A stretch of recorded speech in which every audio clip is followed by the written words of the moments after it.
or good evening, depending where you are in the world. Thank you for joining us today for this very timely panel discussion, Rethinking Social Security Post-COVID-19, Lessons Learned from Tunisia. We have a very interesting program for today. We'll have opening remarks from the directors and representatives of the organizing agencies, OHCHR and ILO, and it will be followed by a panel discussion, which will be moderated by my colleague, Ricardo Ira from the ILO, with the, of course, contribution of experts on the topic, on this very interesting topic. Just before we move on and we delve into the program, just a couple of announcements. There is an instantaneous interpretation in English and Arabic. You need to click on the button at the bottom of your screen, the globe. And in case you have any problems, please do write in our chat box and our technical assistant team will assist. The panel discussion will be followed by a session of Q&A, surely as much as the time will allow us. If you have any questions to the panelists, please do write it in the chat box as well. And finally, I would like to thank our wonderful speakers of today, especially the ones who are awake with us or staying up the odd time zones. Thank you. And amazing colleagues like Nada Arida from the ILO and the wonderful communications team who have made all this today event happen. And now I would like to invite Mrs. Elodie Cantier-Aristide, representative of the Office of the United Nations High Commissioner for Human Rights, OHCHR Tunisia, to address her opening remarks. Mrs. Cantier-Aristide, the floor is yours. Thank you. Thank you, Anita. Dear colleagues and friends, dear participants from everywhere, and I also wish to mention the assistance we have today to ensure sign language translation, which is also very important to OHCHR to ensure full inclusivity to our activities.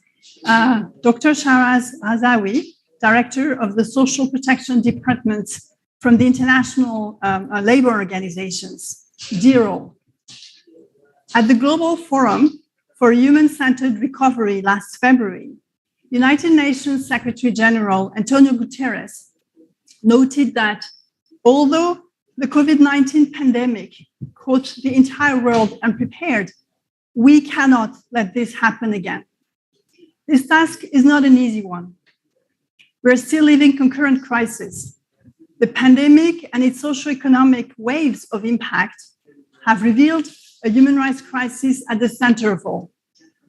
It's magnified the economic and social inequalities, both amongst and within countries.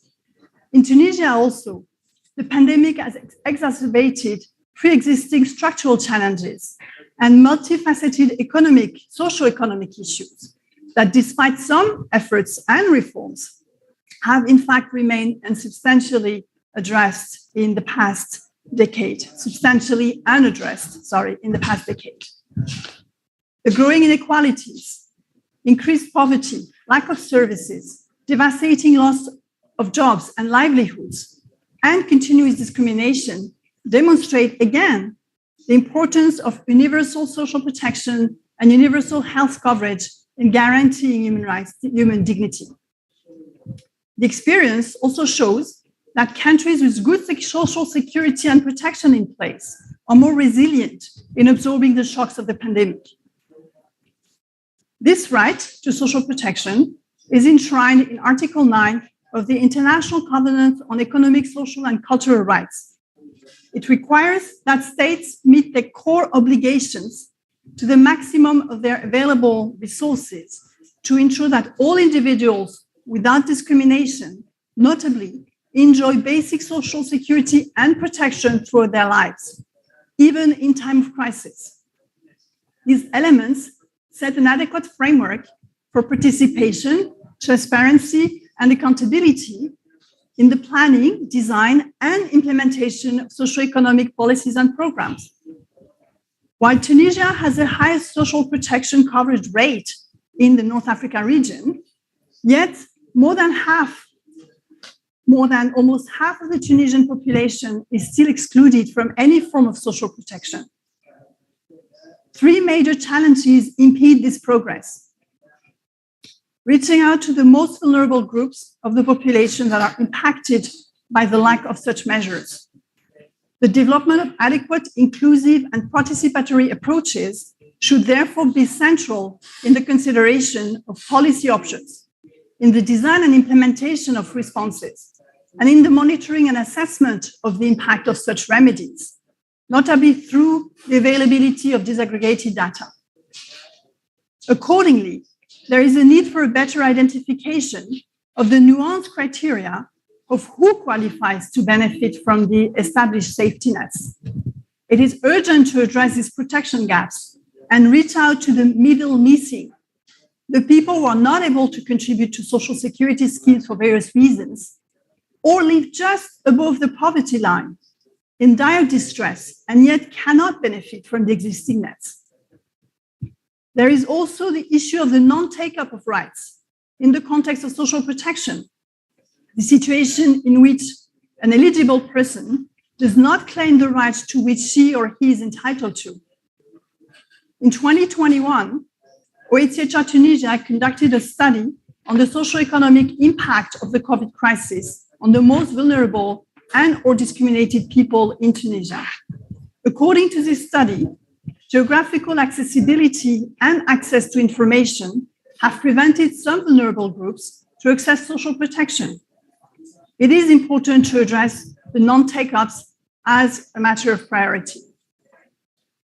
OHCHR, as an integral part of its mandate in Tunisia, guiding duty bearers, decision makers, and stakeholders, and supporting right holders on the interconnectedness of the health, social, and economic sectors within the development pillars of the United Nations, and the indivisibility of these rights for a more equitable and therefore sustainable future. Today, we all urge decision and policymakers to better integrate human rights in their analysis of the gaps of the current social protection system and design of the future reforms. The human rights framework offers considerable guidance to support the shift from temporary and ad hoc emergency social protection measures to a comprehensive and inclusive social protection system anchored in equality and non-discrimination. This right-centric view encompasses setting out the applicable components of the right to social security, strategies to address structural inequalities and sustainable alternative and expansion of fiscal space to financing social protection. Finally, I would like to take this opportunity to commend the unwavering efforts of our colleagues from the ILO for supporting our Tunisian partners, the Ministry of Social Affairs, and also the UGTT and UTICA who are here with us today in consolidating the foundation of a national dialogue. These efforts are instrumental in driving and carrying out the high priority national socio-economic reforms towards sustainable and inclusive recovery and a cohesive Tunisia. I would like also to thank our colleague from the UN Committee on Economic and Social Cultural Rights and the World Bank Group for their participation. Bringing things to a full circle, I would like to quote again the Secretary General's Guterres urge to countries to act now to achieve a just recovery. He stated the balance between a global breakthrough and a global breakdown depends on the choices made today. Thank you. Thank you very much, Mrs. Conti-Aristide, for your opening remarks, and more importantly, for accentuating on and the need for putting the human rights lens into while looking into these matters. And now I would like to invite Dr. Shara Razavi, Director of Social Protection Department in the International Labour Organization, to address her opening remarks. The floor is yours, Doctor. Thank you.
reflected yet again through their participation in the panel of today. And last but not least, I want to thank our sister agency, the High Commissioner of Human Rights, for partnering with the ILO for this event, and my colleague, Ms. Elodie Cantar-Aristide, who opened the panel with her important remarks underlining that the universal right to social security is anchored in international human rights standards. I think those were very important remarks, and I hope that those remarks will stay with us as we make progress in the panel today. Now, allow me to put some of the issues that we will be discussing in a broader context. Tunisia has the highest social protection coverage rate in the North Africa region. More than 50% of its population, 50.2% to be exact, is covered by at least one form of social protection benefit. This is data that comes from the World Social Protection Report of 2020 to 2022 that we launched in last September. And this figure, 50.2, I have to say, is more than double the average for lower middle income countries in the world, which stands at just under 25%.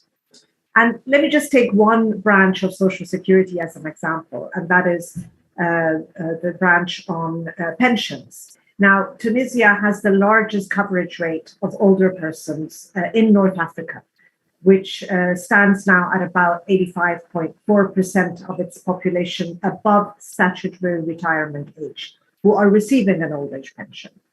Now, these outcomes, in a way, are not surprising, which, as I said, are relatively doing well compared to its peers and neighbors. They're not surprising when you consider the fact that the level of investment that the country is making in social protection is quite significant. Social security contributions in Tunisia in 2019 represented 9.7% of GDP. That's just under 10% of GDP, according to OECD data, which is higher than the OECD average, which stands around just under 9% of GDP. And I think it really reflects a commitment and the robustness of Tunisia's social insurance schemes. So that is something I think to be celebrated. However, despite the progress that has been made, we have to also face the reality that almost half of Tunisia's population is still excluded from any form of social protection, not having any social protection to fall back on in the case of the life cycle risks that we all face, or in the case of a kind of shock like we all experienced with the COVID-19 crisis over the past 2 years.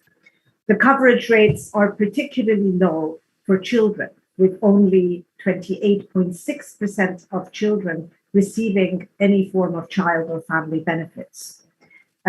Likewise, in the case of maternity benefits, only 25.3% of childbearing women receive a benefit. And when we look at coverage for unemployment, this is extremely low. And unemployment benefits only reach about 3% of those who are unemployed. So that is a very low level. Now, despite also the relatively better coverage rate for pensions, as I just mentioned, Tunisia is also aging very rapidly at a rate that, compared to many other North African countries, it is quite remarkable, with a projected old age dependency ratio by 2030 of 21.5 persons aged 65 years and above per 100 persons of working age, that is, people between 20 and 64. And this is from UNDESA data. This is 8 persons more than the sub-regional average that is forecasted for the same year, for the year 2030, which is about 13.8%. 13.8 persons compared to the rate for Tunisia, which is 21.5. So quite a rapid process of aging. And while informality in Tunisia is lower than some of the neighboring countries, it is still significant, surpassing 40% of the employed population. As in the case of the rest of the world, in Tunisia also, the pandemic showed us very serious gaps in social protection coverage, particularly among those who are outside the labor force, as well as those who are working in the informal economy and in work arrangements that are excluded in terms of having access to social insurance. But again, as in many other countries in the world, the pandemic also triggered an unparalleled social protection policy response. We often say social protection was very much at the forefront of policy responses during this period in order to protect people's health, to protect their incomes and jobs, while also trying to ensure business continuity, particularly for small and medium-sized enterprises that were in a very difficult situation, and also to stabilize aggregate demand and foster social cohesion so that social tensions and conflicts do not create the kind of problems that many countries have been facing. The ILO Social Protection Monitor counted 1,891 social protection responses to COVID-19 across 211 countries. And if we look at the case of Tunisia, the ILO Monitor recorded about 13 social protection measures that were taken to address COVID-19, which was, in fact, the number that put Tunisia amongst the countries of Africa with some of the highest number of interventions to address the pandemic. And these interventions ranged from emergency cash transfer programs and temporary allowances for self-employed persons and for the unemployed to things like family support and pension top-ups to bring pensions to a higher level. Now, while the pandemic has shown once again how important and essential it is to have a robust social protection system to ensure protection from both the routine life cycle risks that we all face, as well as systemic shocks that can come more regularly now, have been coming more regularly. The pandemic showed their importance as an effective investment in social protection, but really we need to move beyond just having social protection as an emergency response through ad hoc measures and being able to go beyond these one-off crisis response measures and be able to consistently and sustainably build a universal social protection system. This means extending coverage and guaranteeing universal access to comprehensive, adequate, and sustainable social protection for all, with a particular focus on those who are unprotected and in vulnerable situations.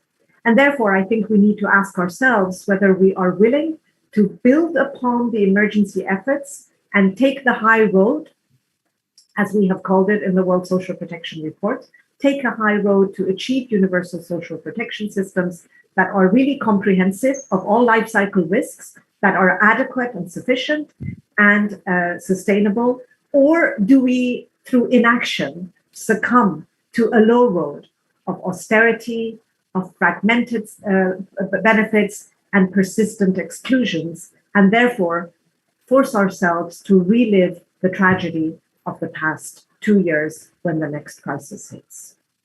Thank you for your attention and wishing you all your best in the deliberations of the day.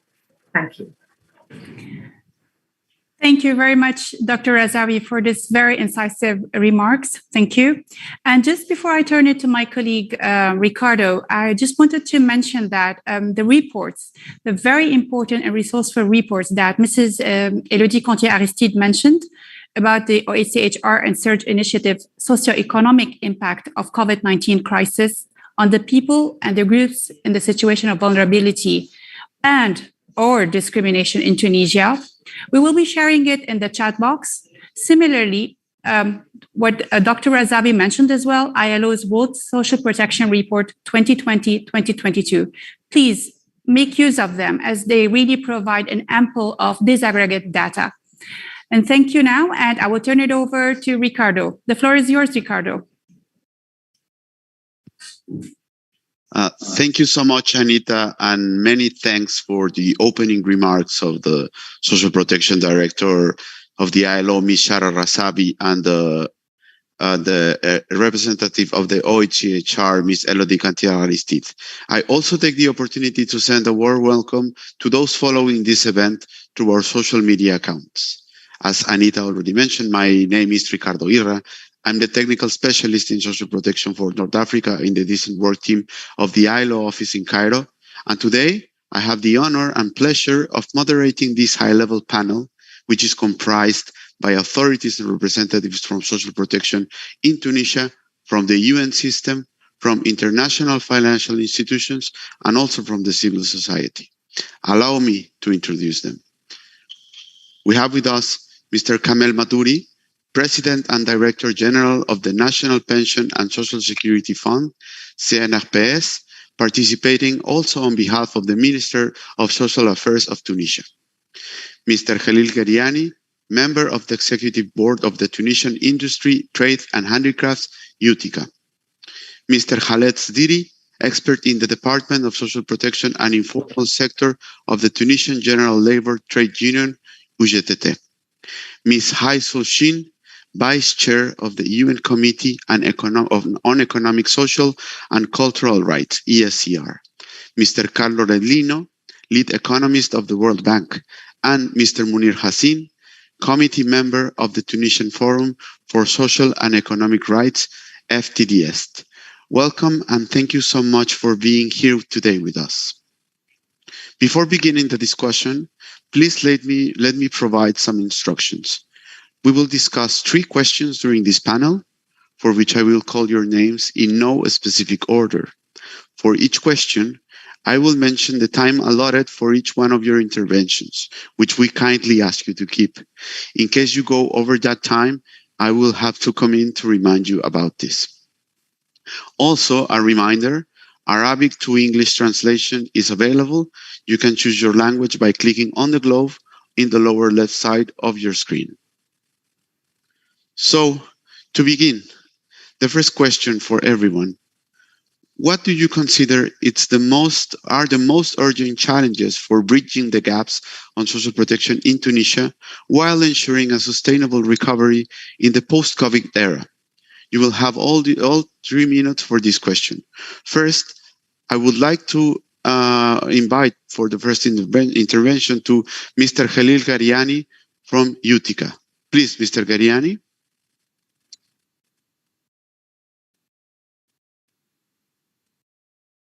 I just been informed that Mr. Sami Selini will be replacing Mr. Gariani on representation of UTICA. So please, Mr. Selini, the floor is yours.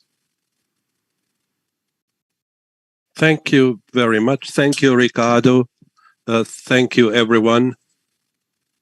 Mr. Gariani apologizes for not being able to attend this side event because of previous commitments and commitments that arose this morning. I'll be his replacement in this panel. I'll start by answering the first question. Ricardo, you've referred in your question to the most urgent challenges. These challenges were not just imposed by the COVID-19.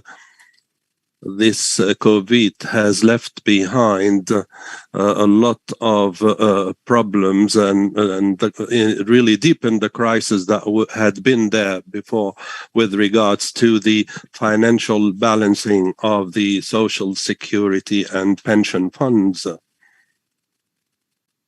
That's why the most important challenge is to rebalance this financial balance for the pensions for the public sector as well as the pension funds for the private sector, the employed and the self-employed in the agricultural and non-agricultural sectors.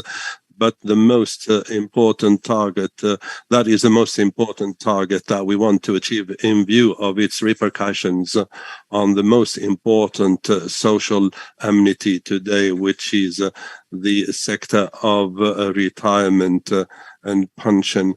and social security and health security system because of the interrelation between these funds, the pension fund and the health security fund. To ensure this financial balancing, there is a set of dialogues that have been staged during the last 5 years, which did not result in coming up with a clear-cut roadmap for the reform of these crises with regard to these funds, because these crises are not circumstantial, but structural crises closely connected with population issues, as previously mentioned by the ILO honorable speaker. The aging, the aged population that are covered by the social security system, it's become very visible, especially with due regard to the labor market, and due to the economic issues. The number of the newly recruited has not developed. Therefore, the urgent reforms are needed within the framework of the tripartite social dialogue. That's one of the most important urgent challenges that we need to face. Of course, the COVID-19 showed many other weaknesses when we refer to the social security system in general, and not just the welfare system. The system of the social security there are many Tunisians that are outside the realm of social security coverage, especially those working in the informal sector and those who are outside the realm of employment. The comprehensive coverage is the ultimate goal that we are striving for. And when we speak about comprehensive coverage, I'm referring to the coverage of all the different social categories and groups and all the citizens. And the comprehensive coverage also refers to the provision of a minimum level of coverage that needs to be achieved through a baseline system that provides minimum coverage, and the adoption also of complementary systems, supplementary systems through based on the contributions. So far, we are encountering a big challenge regarding the provision of the baseline coverage regarding the pensions, hence the financial pensions regarding the health security. And so far, we are struggling with that, and we have not, of course, we have not reached really dangerous levels with regards to the interruption of therapies, but service delivery providers in public hospitals or private clinics are still waiting for further funding of their services and for the provision and the delivery of medicine. Another sector, which is the coverage of partial income in case apologies, of Mr. Salini, your time is almost up. Please.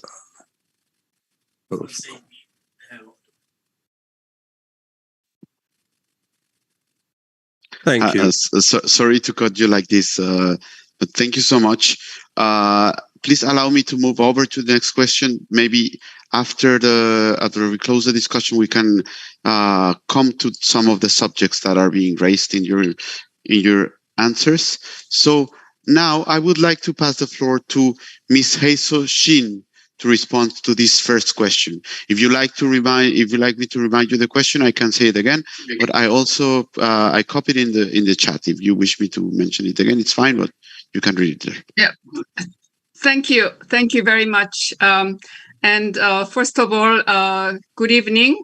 Greetings from Seoul, Korea, where I am based now.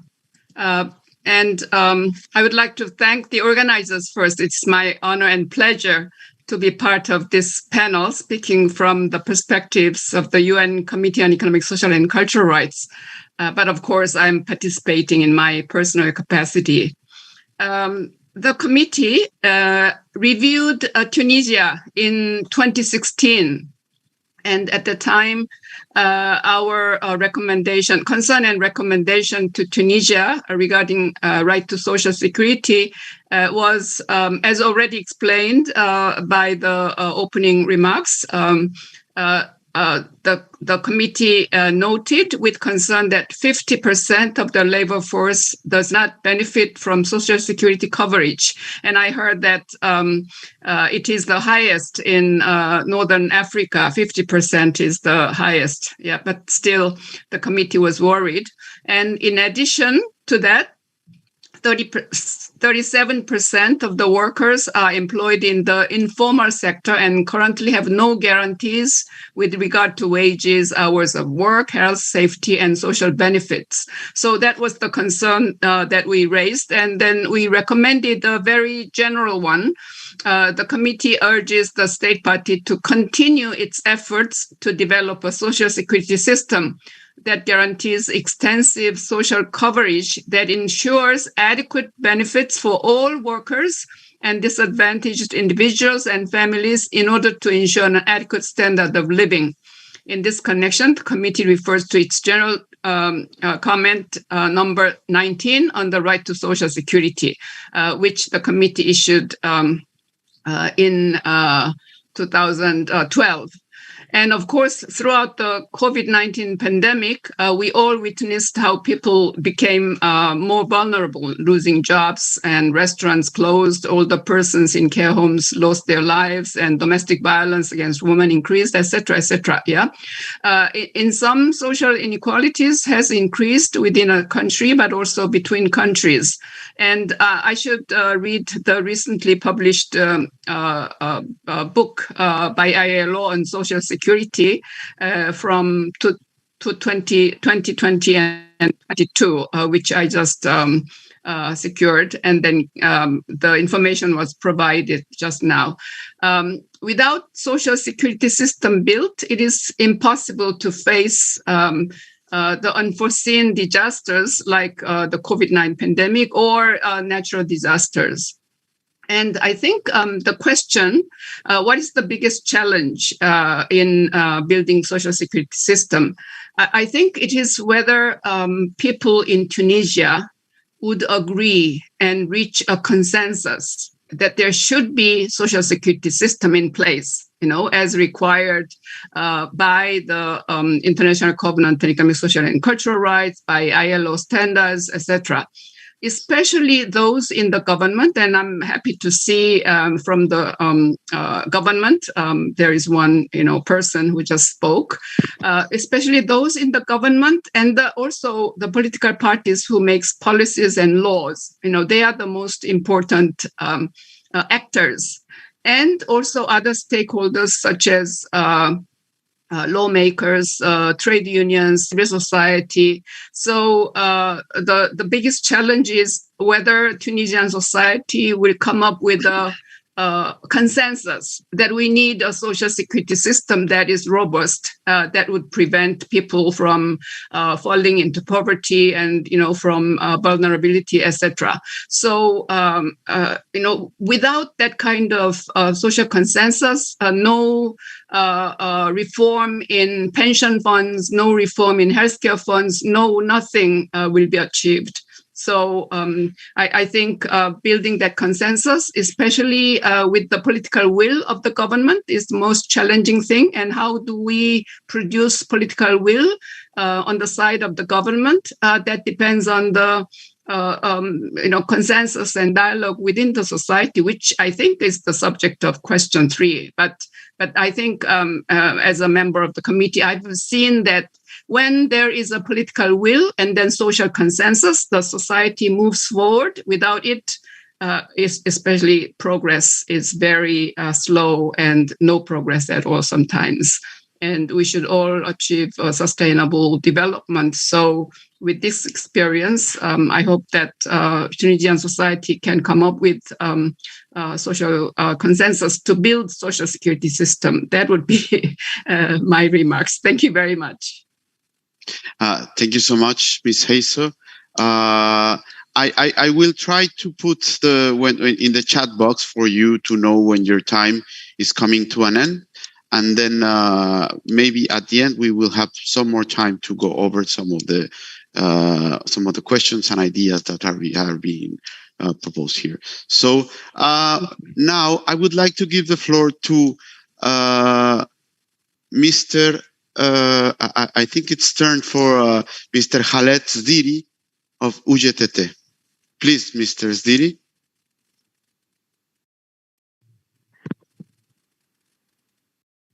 Please unmute your microphone, sir.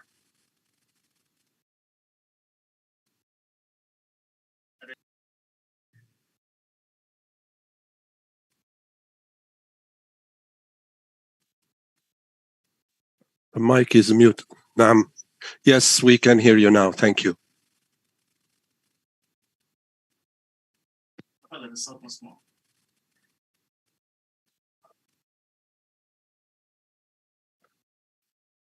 I would like to thank all the speakers and would like to thank those who contributed to the staging of this side event regarding social security.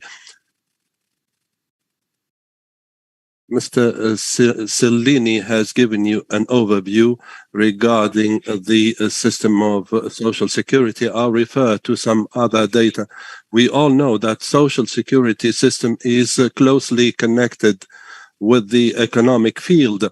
Therefore, most of the challenges to the social security system pertain to the economic field, and we all know the data available pertaining to the economic field and confirm that the Tunisian economy is really sustaining many issues: the lack of resources, the piled up foreign debt, and the poorness of economic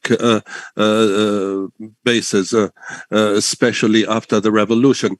Therefore, the reasons that led to this poor economy is the phenomenon of globalization. Globalization has had its stall because it has come to strengthen the market mechanism, and it also strengthened the informal sector. The informal sector in Tunisia has grown exponentially at the detriment of the organized and the formal sector, and therefore unemployment has grown.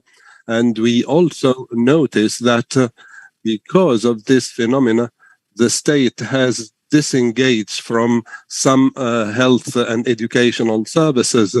And as I previously mentioned, unemployment grew bigger because many institutions have been closed down, because they have become unable to compete with the big companies. This situation has therefore impacted the social security system in terms of its sources. The systems of pensions, whether in the public or private sectors, are in deficit. There's a financial deficit sustained by these systems. There are poor resources and inadequate resources that and then that hence the reforms in 2017 requiring a diversification of funding through taxation. But once the COVID crisis, then the COVID crisis has taken its toll on some of the sectors like tourism, like exports, like transportation. And we noticed that amidst these circumstances, the government resorted to exceptional measures in order to maintain jobs and preserve jobs and to ensure minimum income and to ensure corporate sustainability. Therefore, the situation has grown difficult. This crisis also has deeply impacted the labor market. We all know that the social security resources can be strengthened through employment and salary increases. But since 2020 until now, especially in the public sector, there has been a freeze in recruitment and a freeze in salaries, whereas in the private sector, that the COVID has impacted many sectors like tourism, restaurants, and other sectors. This impact pushed many institutions to release workers and to close down. That also impacted the resources of security system. The systems that were prepared in systems are distribution-based and solidarity-based systems. And through the release of workers and the dismissal of workers, social security is no longer able to really ensure this financial balance. We are therefore going through a very difficult period. The economic situation is bad with galloping inflation because not only just of the corona, but because of the Russian war on Ukraine. In Tunisia, 73% of the prices are not subject to any, are deregulated, which impacted which increased the rate of inflation. I think inflation is poised to even increase further when we notice now in the war, the energy war, inflation has grown higher in Europe, and as we are related to Europe, that will impact the Tunisian economy. We are going towards an unclear future, and I wonder how to provide the necessary resources, not just to maintain the system, but to reestablish this balance among these systems, because for the time being, it's quite difficult to maintain the sustainability of our systems. Will try to reestablish this financial balance, and this will require a lot of time in view of rising unemployment, the absence of commodities, and the absence of investments, and no foreign direct investment. But we still we remain upbeat that TCAD could bring more FDI foreign direct investments. Our objective, I want to show that COVID has taken its toll, and we have to think about establishing a comprehensive social security system in order to provide coverage for all the different categories and groups that have been excluded due to the COVID-19 crisis. We are currently seeking new resources to ensure this balance. Thank you so much, Mr. Zdiri. I'm sorry to come in like this. But thank you so much for your intervention. Now I would like to give the floor to Mr. Carlo Del Nino from the World Bank. Mr. Del Nino, please. Good morning, everybody. First of all, I would like to thank the organizer for inviting me and the World Bank to participate in this very important panel. Let me start by saying that has been already mentioned by several people that at the time of crisis, social protection programs have a very important role. In Tunisia, luckily, there is a very important program, the Amen social program, which is the cornerstone of the social protection system. Therefore, I think it's really important and crucial to continue with the implementation of the Amen social program reform to fill in the current gap, this gap has been mentioned, and protect the poor and vulnerable from shock, and at least guarantee for at least the bottom of 30% of the population that there is some kind of coverage, and being able also to expand this coverage to more people if needed, as has happened during the pandemic. But several challenges remain. First of all, it's important to increase the coverage of the permanent cash transfer programs. And this coverage right now only reaches 8% of the population, should at least cover 10% of the population, given the higher level of poverty existed now in Tunisia. The second one is the importance of increase and improve the delivery systems, the quality of delivery systems of the unmanned social program. And this touches several points. First of all, the identification and targeting of the beneficiaries to ensure that the communication, information, transparency, and equity and efficiency exists in this program in order to be able to expand and enlarge the program in case of need. The second one, institutional arrangements, which are often which can be more efficient and better coordinated. The third one is to integrate social services. As mentioned in the organic law of the Amendement Social in the 2019, there are also a lot of elements in order it can help to alleviate all the different multidimensional dimensions of poverty, like housing, access to labor market, income generating programs, and also educational health. Last one I'd like to mention, important to recognize the special role for families with children to improve the human capital outcome and the need for financial support, and some already have it, as well as social programs to parents and children alike. The second challenge is to continue to support the government of Tunisia's effort to make the social insurance program more sustainable and efficient. And here I make the reference to social pensions, to pensions reforms. Formal contributions insurance schemes do not cover more than 70% of the labor force. Their public pension expenditure, on the other hand, account for nearly 7% of the national income. The pension schemes are structurally in deficit.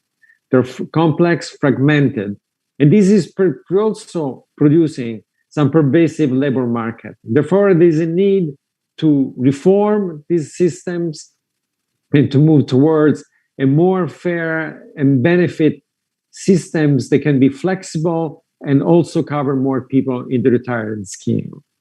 I will stop here and thank you again for giving me the possibilities of participating to this panel. Thank you, Mr. Del Nino. It is always very interesting to share, to hear the view of the World Bank in this discussion. So let me now go over to our to Mr. Munir Hassin from the FTDS.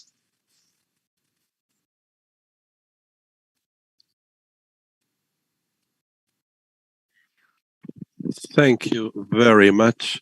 I would like to seize the opportunity to thank all the organizers for the kind invitation to attend this side event and panel discussion. I'd like to thank all the speakers who have dwelled on the issue of the post-COVID social security system and its challenges. These challenges pertain to the structural crisis that has rigged the social security system in Tunisia. Now it's taking a new dangerous dimensions now, which reflects the hardships encountered by these systems and the which shows the dissatisfaction of the Tunisian people with regard to the services delivered by the social security system, especially when it comes to the health security system. All indicators confirm that the gaps have grown even wider, even though the social security coverage targets more than half the Tunisian people, which is a large portion of the Tunisian people, with many social categories that are vulnerable and poor, that are operating in the informal sector and that are not included under no title of social security. They are just settling with the coverage provided by the social affairs ministry. in light of the deterioration of the health system of the public hospitals and in light of the reduction of the budget allotted to the Ministry of Health and the deterioration of medical services, equipment, and the scarcity of medicine due to the galloping inflation, and which is directly impacting the standard of living of ordinary households. I believe that the biggest challenges that Tunisia is facing to ensure social security system and to reduce the gaps in terms of access to social security system, they pertain to the balance of the financial balance of the social funds that are sustaining huge deficits, especially for the civil service employees, which is closely connected to the acute financial crisis that has been compounded by the COVID-19 pandemic.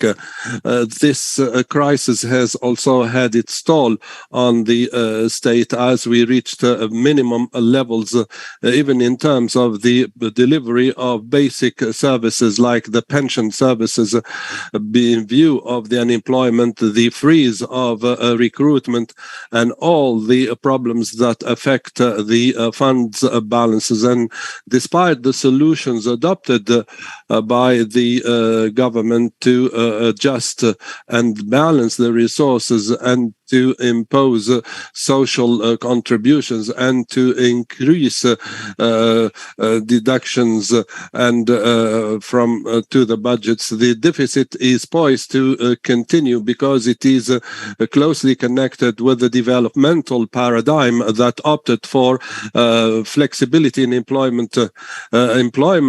Flexibility has had its toll on the funds balances because of the closure of many companies and the widespread workers' dismissal. This means that they are facing huge difficulties to provide to gain access to health coverage. The system provides medical coverage for the dismissed workers for only 1 year, which is and that. This is far from guaranteeing any health coverage for these workers who are in dire conditions. We've worked on the textile sector in Tunisia, and the women working in this sector who cannot be disposed of after 40 and who are subject to arbitrary dismissal. They are suffering from professional diseases, especially muscular skeleton diseases, and these women are facing huge hardships after 1 year of compulsory medical coverage, and that constitutes a big challenge to ensure social coverage to a large number of the working class that sacrificed years of work before being dismissed because of having contracted these professional diseases. Among the other challenges is the state's financial crisis, which is one of the biggest challenges to ensure coverage of social security and to ensure a possibility to reduce social gaps and to ensure access to services of social security. This financial crisis. I'm sorry, Mr. Hassin. You're almost out of time. Yes. We need to reform the legislation that curtail the coverage of these services. Thank you. Thank you so much, Mr. Hassin. Now for the second question. And just to catch up with time, I will be more. I will be coming on 30 seconds before your time is up to let you know. So now to get a little bit into the details of how to respond into the bridging of these gaps, what do you think would be the financial measures for ensuring that the principles and guarantees established in the human rights framework and the international labor standards, such as the Universal Declaration of Human Rights, of course, and also the ILO Recommendation 202, for instance, on social protection floors, how do we ensure that these standards and norms become a reality? Now, you also have 3 minutes to respond. Now, I would like to start this question with Ms. Haisu Shin of the ESCR committee. Please, Ms. Haisu. Oh, I do need to apologize. Sorry, my apology. First, before going into the second question, I wanted to share the floor to Mr. Kamel Maduri. Please, Mr. Kamel Maduri, and apologies for almost skipping you.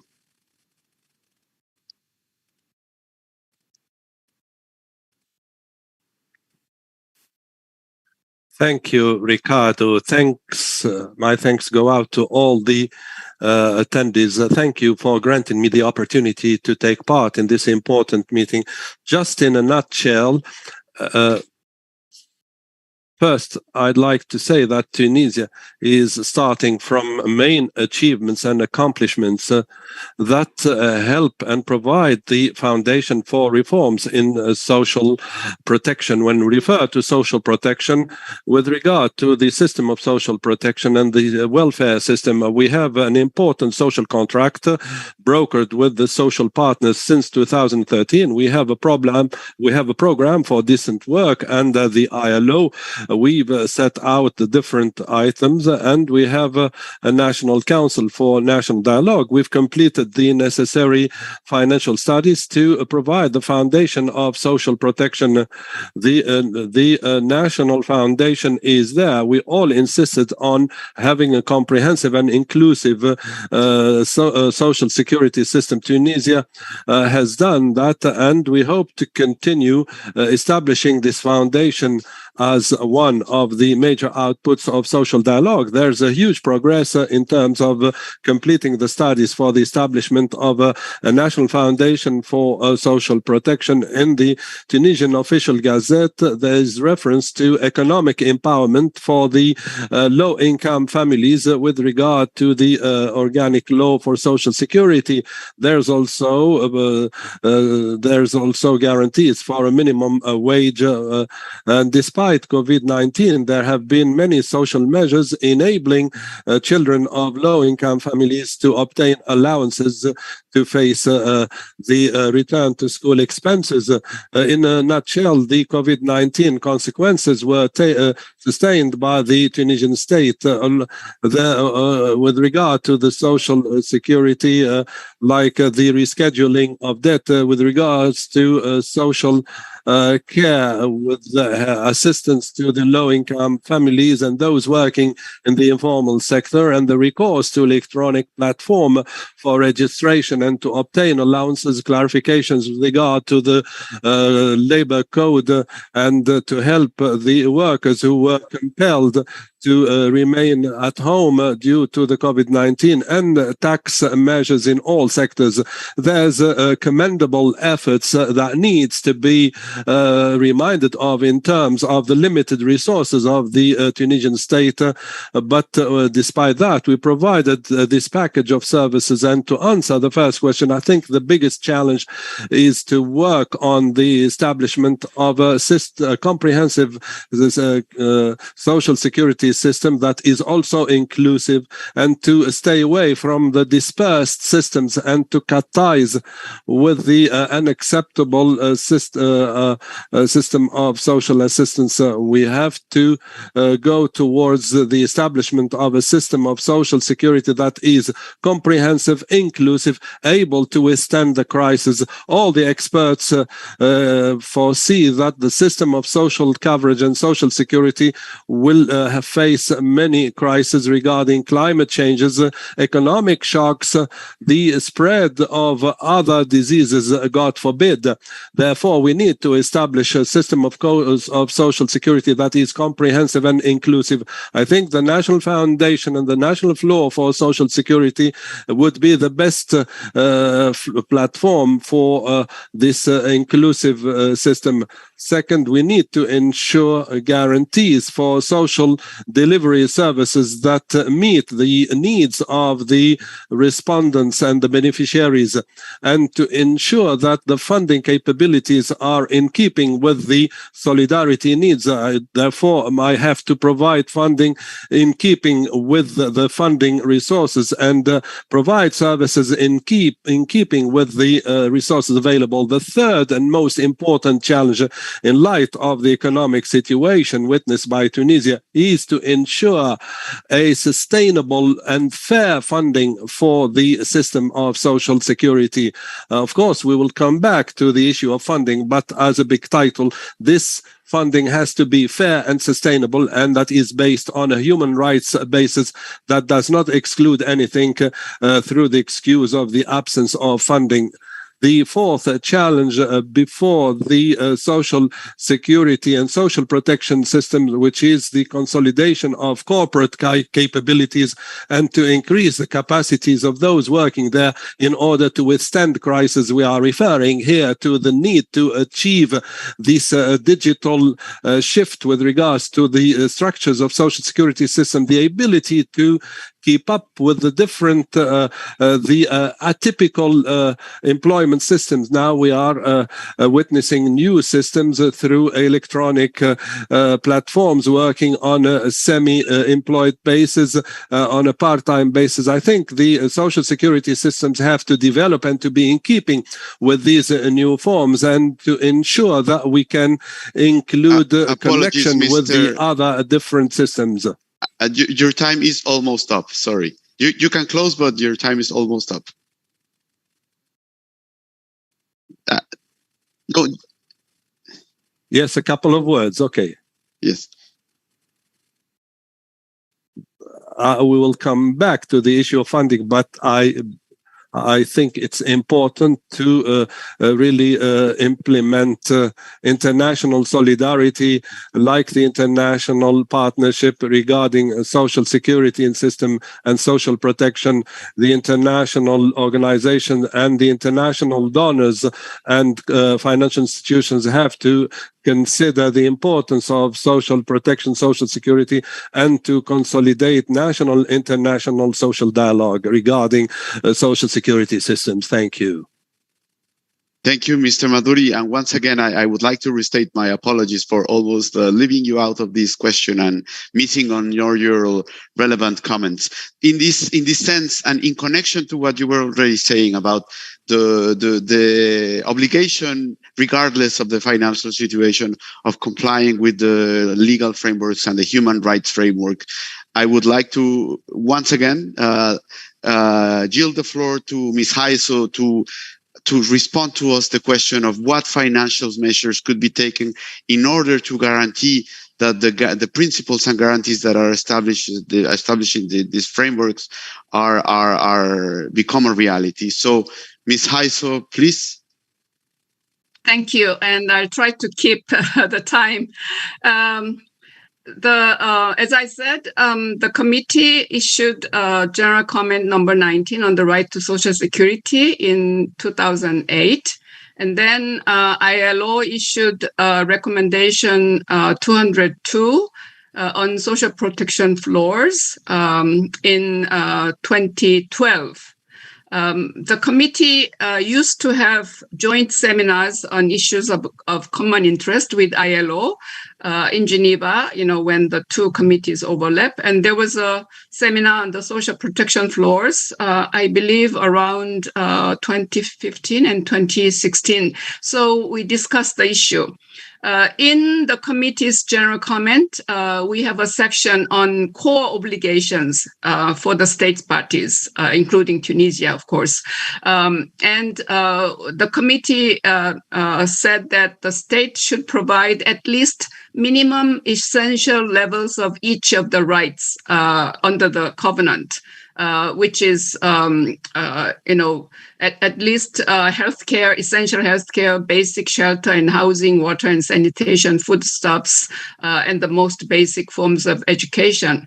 And I believe that ILO recommendation 202 has also similar points. It provides that there should be social protection floor that would require the minimum levels of living for people so that they should not fall into poverty or vulnerability. And then the essential thing in achieving this kind of minimum essential level of social security is, first of all, the budget. We all talk about financial crisis, and then Tunisia is suffering financial deficit. The Special Rapporteur on Foreign Debt and Human Rights visited and issued a report, etc. So while the government commits itself to allocate substantial amount of its government budget to social security, how do we mobilize the necessary resources? That it would be the critical question. And the covenant prescribes that each state party should try within maximum of its available resources, progressive achievement of all the rights, under the covenant. So recently, the committee has been paying its attention to whether the states parties actually try to mobilize maximum available resources, and what would it be? Without the resources, there should be no provision of essential levels of social security to all people, So we stressed, first of all, tax policy. Through tax policy, the committee is checking whether the state party is trying its best to get resources, especially from the rich or the most affordable status classes of the people within the country, and not really taking too much out of the ordinary or people in general. So tax policy would be very important. The second Machine, sorry to interrupt you. Your time is almost done. You can carry on, but you're almost done. I try to sum up. So yes, the second is corruption, how to get rid of corruption so that the resource would not be leaking. And then if you fail to mobilize the domestic resources, you have to seek international assistance and cooperation. And in this sense, World Bank or IMF or Regional Development Bank, the role would be important. So thank you very much. Thank you, Machine. Now we go over to, I would like to give the floor to Mr. Khaled Siri from UGTT. Mr. Siri.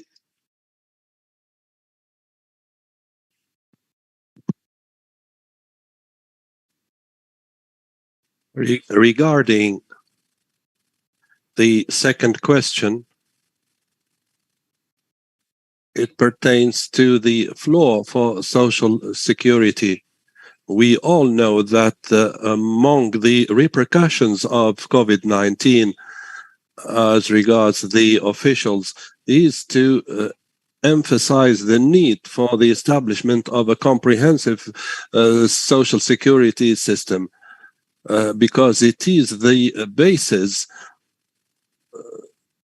for the achievement of social justice. We know that a comprehensive security system that includes the social security system, which means that all social categories are provided with social security, and we try to create and generate decent work. Before we come to the social security floor or background. In Tunisia, for instance, on the occasion of the social reforms or structural adjustments starting from 1986, we set up the program of the social nets, which means that all the outcome of the reforms will not be instantaneous, and that for the IMF and the World Bank, among the recommendations they came up with was the need to set up these social networks in order to annihilate the negative impacts and adverse effects on the vulnerable groups and to ensure the sustainability of reform. This was one of the means to combat poverty. So as of 1986, we have been implementing these structural adjustments, but these social networks have not provided the results expected. We all know that as a result of the adverse effects of globalization, and after the protest staged by the trade union organizations, the human rights organizations, they requiring, to adjust the social impact of globalization. That's when we thought about setting up this social floor in order to adjust the negative and adverse effects of globalization. And we've noticed that all the labor organizations and human rights organizations pushed other leaders of the world to set up a new system to achieve the Millennium Development Goals. And they adopted in the UN Committee for Prime Ministers, they worked on this social floor, which is an important step towards a new reality of social justice.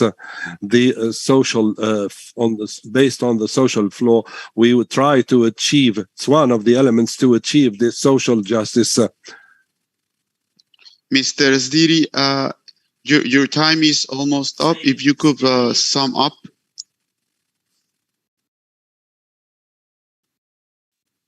With regards to funding and the financing, the state has to pledge to provide more resources through the adjustment of taxation to combat tax evasion and to counter corruption. We need to have long-term transparent plans in order to achieve comprehensive social security. Thank you. Thank you so much, Mr. Zdiri.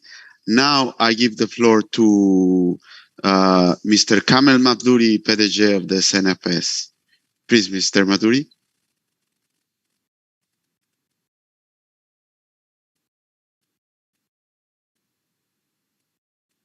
Thank you once again. The funding of the social security system should be perceived as an investment in development, not as an additional cost incumbent upon the local authorities. The second clarification with regards to the solutions to fund the sources to provide a good foundation for social security. Tunisia made progress in this regard as we prepared a study for the feasibility study for this funding and determining the different sources of social security.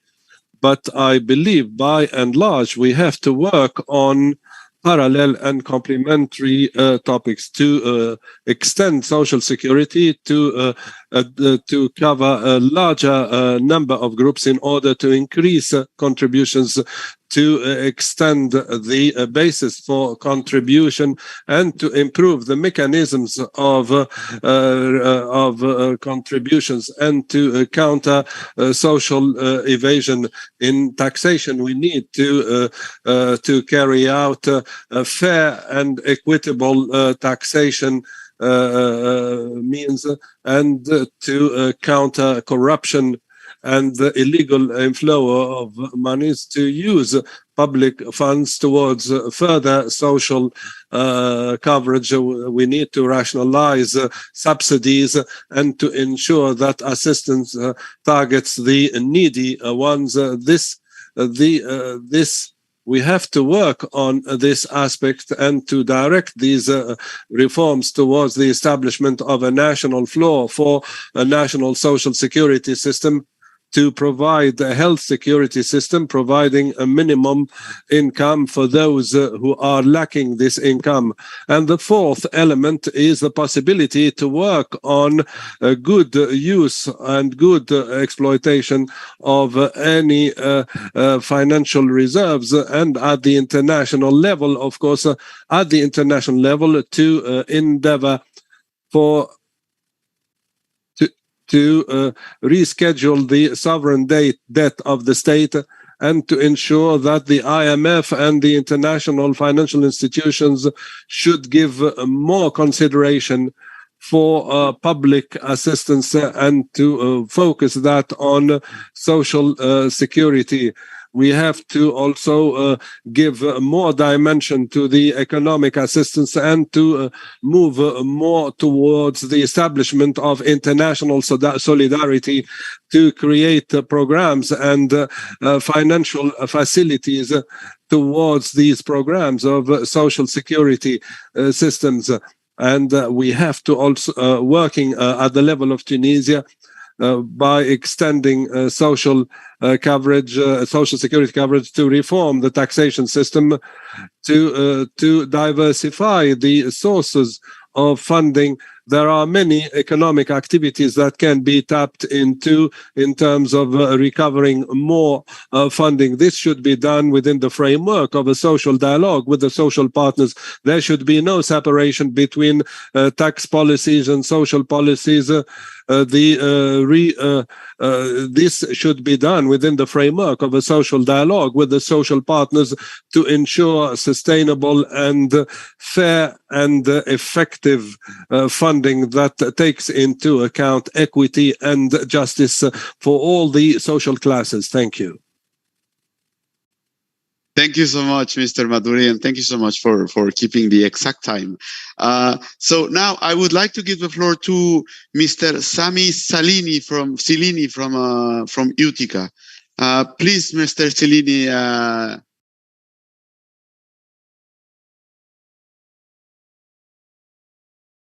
Thank you, Ricardo. When we talk about the system of comprehensive and effective social security, can only be through sustainable systems that are able to guarantee the minimum level of service delivery and amenities, and that can provide all necessary circumstances and appropriate measures of funding in keeping with the capabilities of the funders. When we speak about the social security floor in its extended notion, the public budgets are the major reference for this funding, especially when it comes to the topics that do not pertain to the labor topics. We're referring here to retirement and pensions, and with regard to health coverage, there are many citizens that cannot enjoy health coverage in keeping with some labor relationships. They are not insured, in fact. Within the ILO, there have been a tripartite dialogue in the annual conference of 2021 on the repeated questions on social protection. I attended that dialogue, and we can refer back to what has been adopted by the ILO in this regard. What we have clearly and visibly noted through the COVID-19 crisis pandemic is that the countries that were able to use better funding are the countries that had strong economies. The stronger the economy, the more possibilities to provide for better social security systems and delivery systems. Before we speak about the funding resources through taxation or contributions, we have to ensure economic recovery. We have to restore the pace of economic growth. We need to support a corporate system and to maintain the jobs achieved and to work on creating new jobs. In the absence of investment, without generating more jobs, without any economic growth, and therefore there can be no possibility for further funding. Without the possibility to increase workers' income, there can be no possibility to reconcile the necessary contributions of workers and maintaining their purchasing power. There has to be some kind of social justice between those working in the public sector and those working in the private sector. All the policies so far have exhibited discrimination for the benefit of those working in the public sector at the detriment of those working in the private sector. The last item, there has to be some strenuous and real efforts to shift those working in the informal sector to shift from the informal sector to the formal sector, to broaden and extend the basis of contribution, and to ensure necessary funding with regard to social contributions. Thank you. Thank you, Mr. Cellini. Now, I would like to give the floor to Mr. Dellino from the World Bank.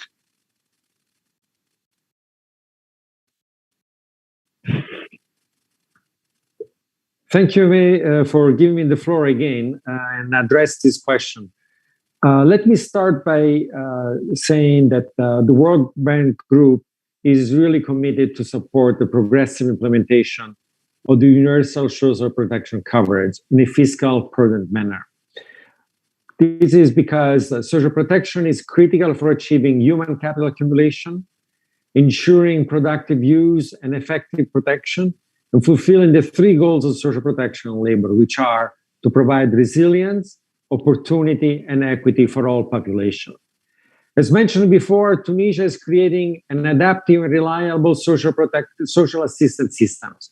However, design and fiscal challenges remain for the social insurance system to be able to provide access to health insurance, pensions, unemployment services, and funds. I'd like also to point out to one very good example of a universal program in Tunisia, which is the Family Allowance Program for children from 0 to 18 years of age. However, while the 0 to 5 is covered by social assistance and social insurance, the group of people, the families with children from 6 to 18 years old, is under development with support of USAID and UNICEF, but does not have sustainable. There is a need, therefore, to find a way how to make also this group sustainable. When we are talking about reforms, which kind of reforms would be necessary in order to ensure the fiscal sustainability and for the existing programs and the expansion of the programs? One is from the efficiency point of view. Having a reliable identification and authentication system will be fundamental for the implementation of fiscally sustainable social protection system. And the other one is to have an efficient administration and be able to provide the quality of services for all beneficiaries and all people that need both transfers and services. Moreover, from a fiscal perspective, it's important to provide the right balance between universal subsidies for energy and food products and specific program for social assistance like the Amen Social Program. In this case, I can say that probably subsidy reform might be necessary. But in order to be implemented, it might require the support of the Amen Social Program through the social registry to be able to support some compensation mechanism and thus capitalize on the largest existing cash transfer program. The other one, which is also very important, is to think and try to establish a contingency financing scheme. This contingency financing scheme moving forward is going to be most important in order to be able to have an adaptive social protection system which is able to respond to crisis, like it happened after the outbreak of the COVID pandemic in Tunisia, being able to support the transition from universal subsidies, as mentioned before, and finally to respond to shocks like those ones caused by the climate change, which we all know are becoming more and more serious in the future. Thank you. Thank you so much, Mr. Del Nino. Now, for concluding this, the interventions on this topic, I would like to give the floor to Mr. Hassin from FTDS.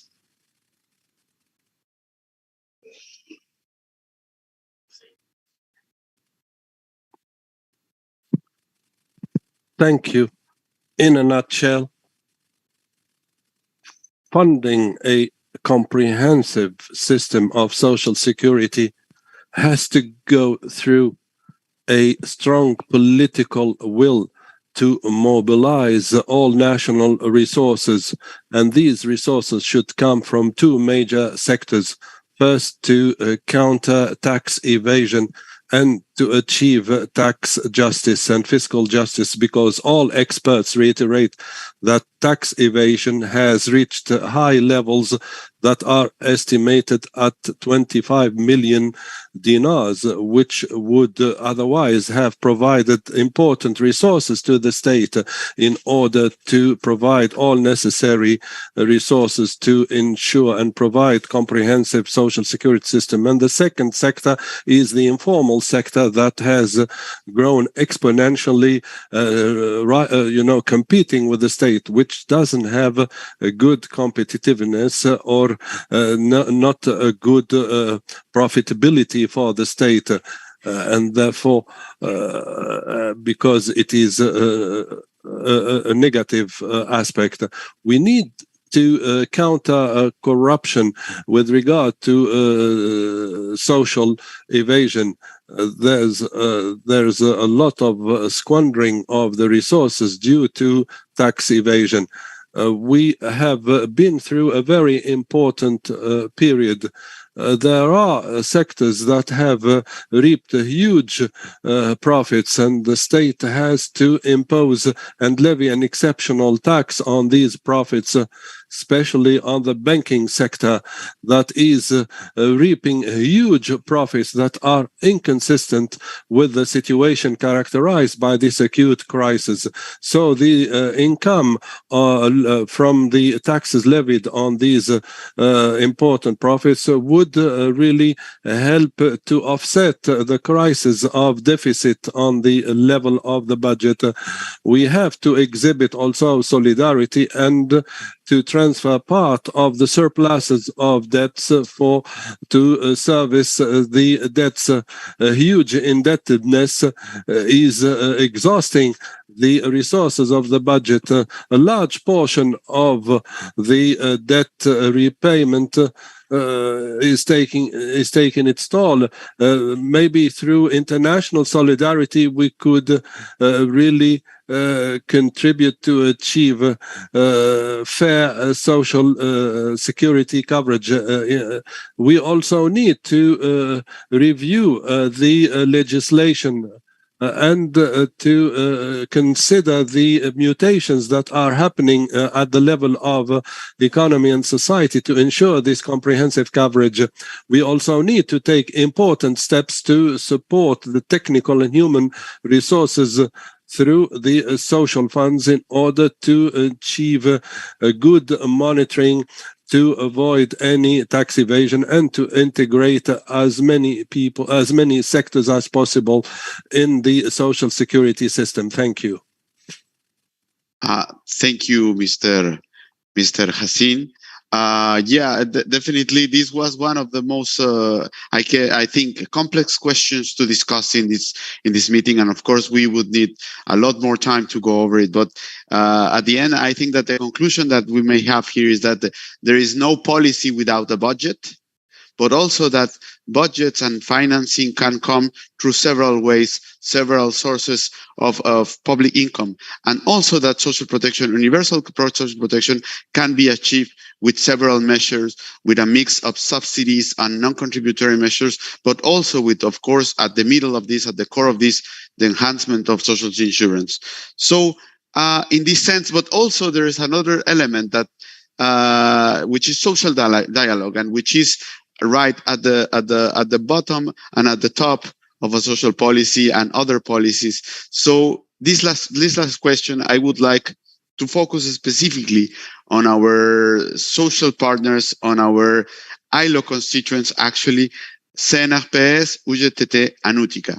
As you know, social dialogue is defined by the ILO to include all types of negotiation, consultation, or simply exchange of information among representatives of the government, of the employees, and the employers on issues of common interest related to economic and social policy, in this case, such as social protection. So in this context, I would like to ask, what is, in your view, the role of social dialogue and tripartite consensus for building a sustainable and human rights-based social protection for all?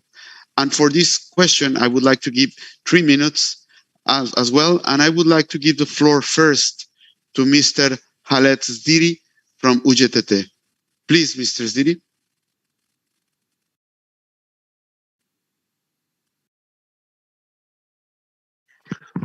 Thank you very much.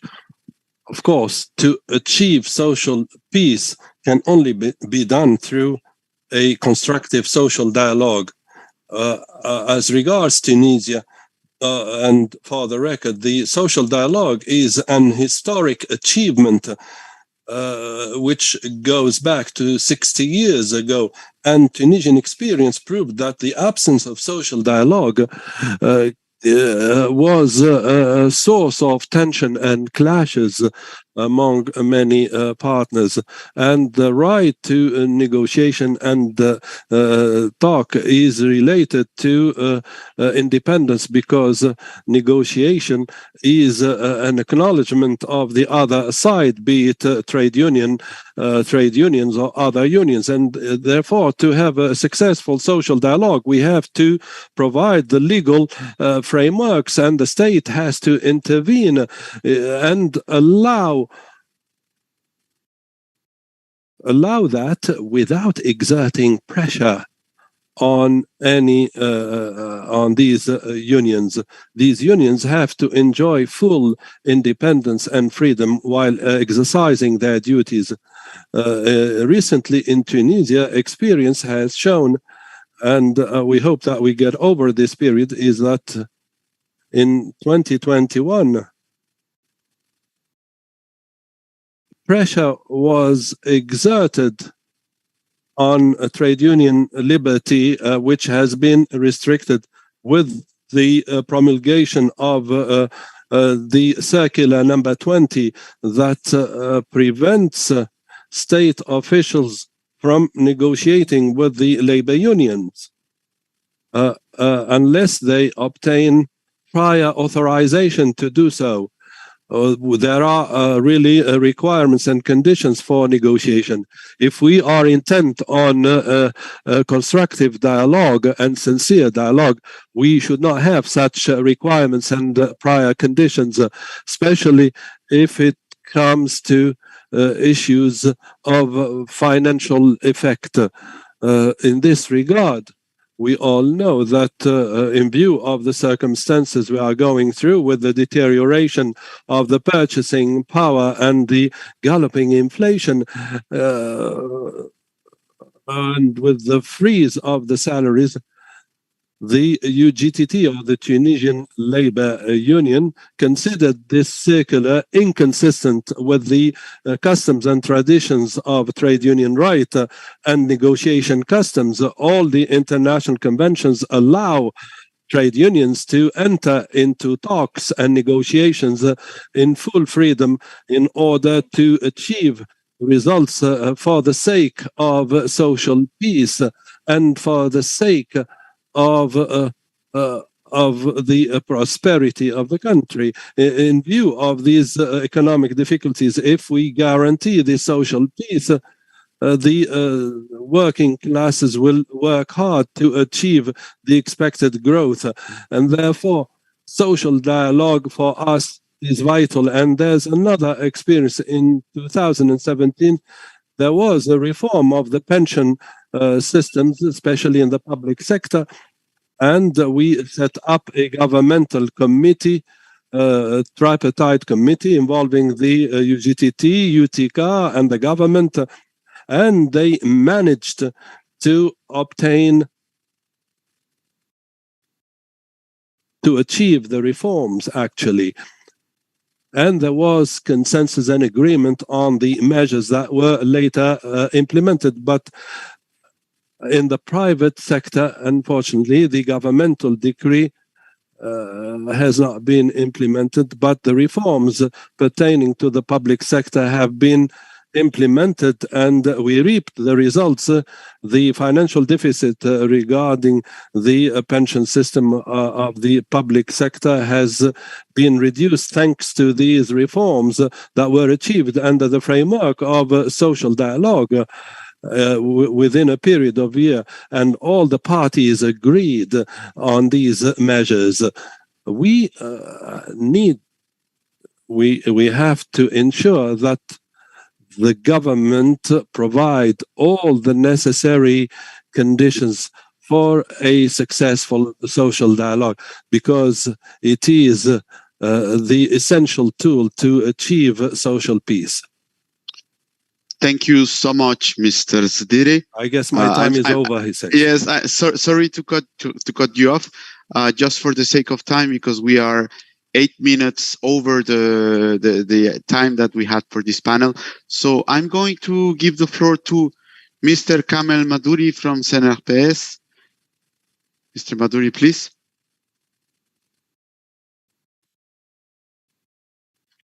Thank you, Mr. Ricardo. Thanks, everyone.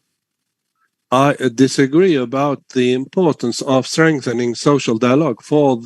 I do not disagree about the achievement of the social security system. These reforms can be the result of a sincere and transparent social dialogue and a clear and honest dialogue involving all the social partners. And the social partners, the governmental side and the social partner, have to realize the difficulty of the economic circumstances, and the consensus to be achieved should be done within this sincere and transparent dialogue. The importance of social dialogue regarding social security is very important, because it enables us to address the shortcomings and to ensure a good diagnosis of the social security reality and to come up with solutions. And most importantly, social dialogue is likely to contribute to the acceptance of these reforms by the different social classes, and facilitates commitment of all these partners, especially with regard to the funding of the social security system. I think the social partners are the ones concerned with these issues. They are the ones contributing and funding the system of social security, hence the importance of advancing the dialogue. Tunisia, since 2017, now has a National Council for Social Dialogue. 5 years on after the establishment of this establishment, this law has been promulgated in keeping with international standards. The ILO made of the social dialogue one of the pillars to address the COVID-19 repercussions. This institution, in terms of the legal framework governing it and the logistical means, all is available. This institution has to really discharge its powers in keeping with the law. It can be consulted regarding all economic and social issues by the government. I can say in terms of self-criticism, this institution has to be implemented and has to discharge its duties. The discharge of the duties in keeping with the laws, because it is the most important structure of social dialogue. I think it is also a joint responsibility between the government and the social partners. I believe that all of the issues that led to social crisis could be a ground for consultation within the National Council for Social Dialogue. As we refer to the social security system, there is an official committee that is tasked with the social protection. This committee has discharged its duties and has gained a lot of experience and trust because it was there before the establishment of the National Council of Social Dialogue. This committee is called upon to pursue its activities in technical terms to address the different issues and to come up with the possible solutions to address the COVID crisis repercussions in terms of providing financial sustainability of the social security systems, in terms of providing social security. I believe that the National Council for Social Dialogue has to really ensure social security, to give consideration to social security in different dimensions. And I think this committee can discharge its duties and take all necessary measures in order to ensure acceptance of all reforms and to strengthen the reforms that will be implemented. It has been a positive experience in the reform of the pension system and within the framework of the consensus with the different social partners. Today, there are other issues on the agenda, like the establishment of an insurance fund to those losing their jobs and to address the repercussions of COVID-19. The National Council for Social Dialogue could provide the appropriate framework, and the Council has to discharge its duties to meet and address these different issues. Thank you so much, Mr. Maduri. Thank you so much for reminding us as well of the National Council of Social Dialogue of Tunisia, which is a unique, I think, experience in the world. And I would like now to give the floor to Mr. Sami Silini for his intervention of this question on social dialogue. Please, Mr. Silini.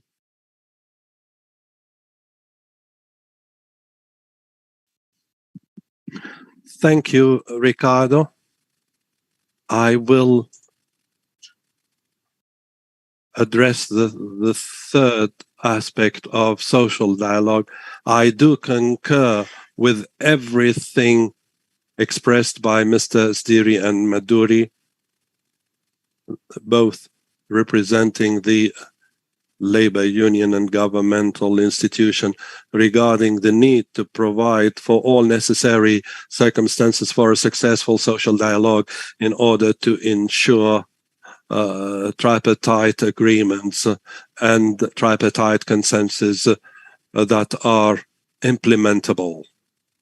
Of course, I concur with Mr. Khaled Stiri that compliance with all the provisions of both international agreements of the ILO number 87 and 98 regarding the right to organize and collective bargaining. These are important and essential issues for a successful social dialogue. I'd like to mention that the social dialogue has to meet 4 major requirements in order to reach tripartite agreements. First, there has to be a genuine representation of all the dialogue social partners, the representation of all the 3 parties through representatives that they freely designate and who enjoy the necessary amount of representation and competence. Regarding the issue of transparency, transparency is of paramount importance in social dialogue. one of the different systems proved of by the ILO is access to information and exchange of information. We cannot develop a social dialogue system unless we have access to information, and that this social dialogue is based on correct information available to everyone. I concur with what Mr. Kamel Madouri has said about the need for this social dialogue to be under an institutional framework.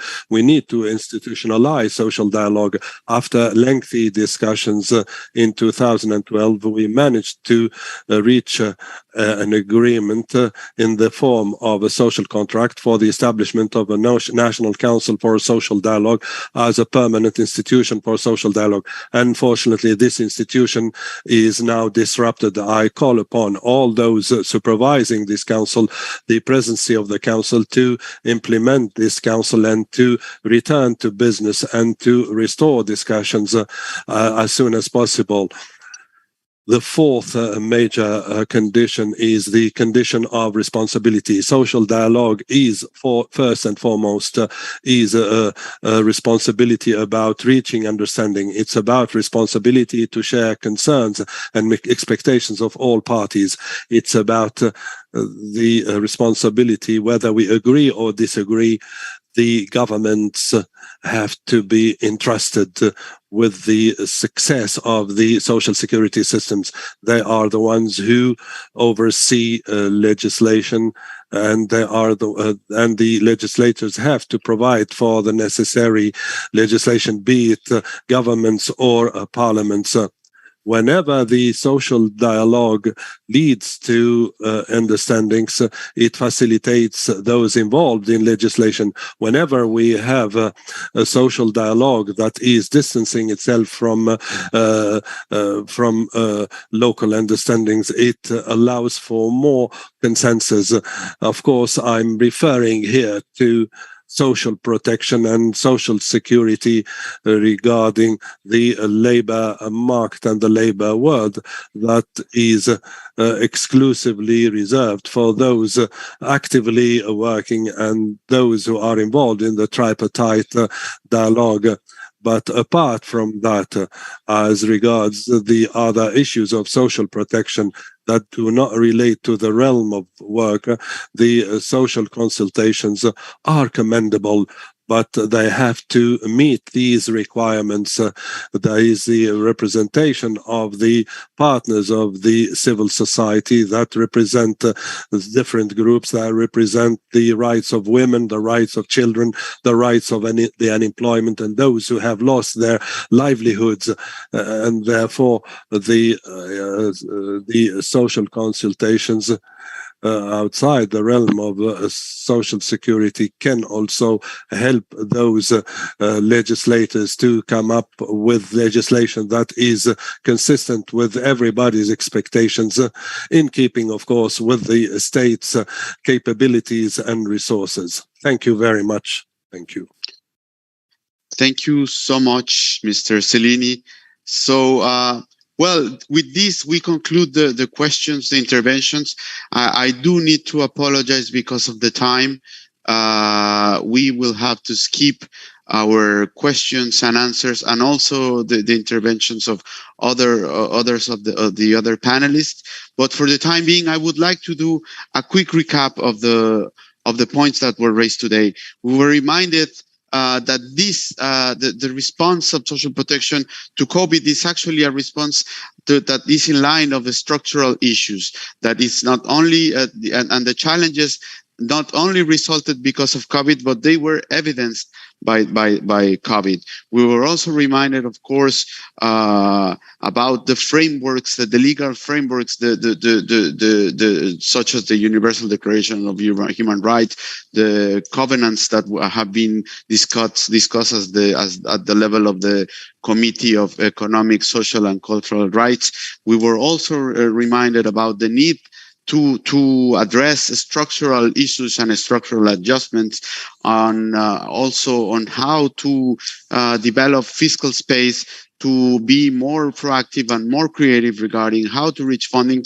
but also that social protection is a combination of several measures that may include subsidies, that may include non-conditional measures, non-contributory measures. And at the end, with this last question, what we try also to do is to recognize the progress that Tunisia has made when it comes to social dialogue, being a country where social dialogue has so much relevance if you compare it also to other countries. So this is how we try to highlight, of course, the progress, but also to recognize that there is a long way to go, a lot of work to do, and I'm sure you're all aware of this. So thank you so much for joining us in this discussion today. Of course, we hope that this will be one of the many discussions that should take place in the near future for us to keep on debating on social protection, and social protection extension, especially to those that are the most vulnerable.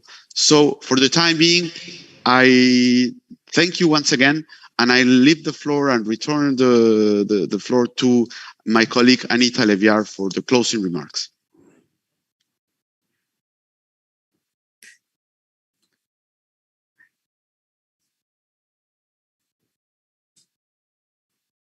Thank you very much, everyone, for your patience, and apologies for going over time, but I'm sure that the third question was a burning question that we couldn't do without.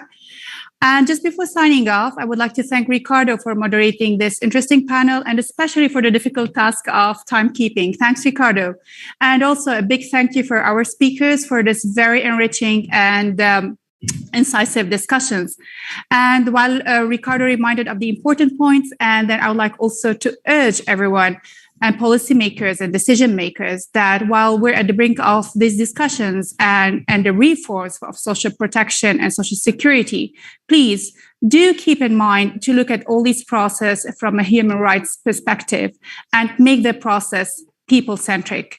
And nothing encapsulates it better than what the UN Secretary General calls leaving no one behind, especially the vulnerable ones of our communities. There's an opportunity to act upon it now, because if it's not now, then when? Once again, thank you all for joining in.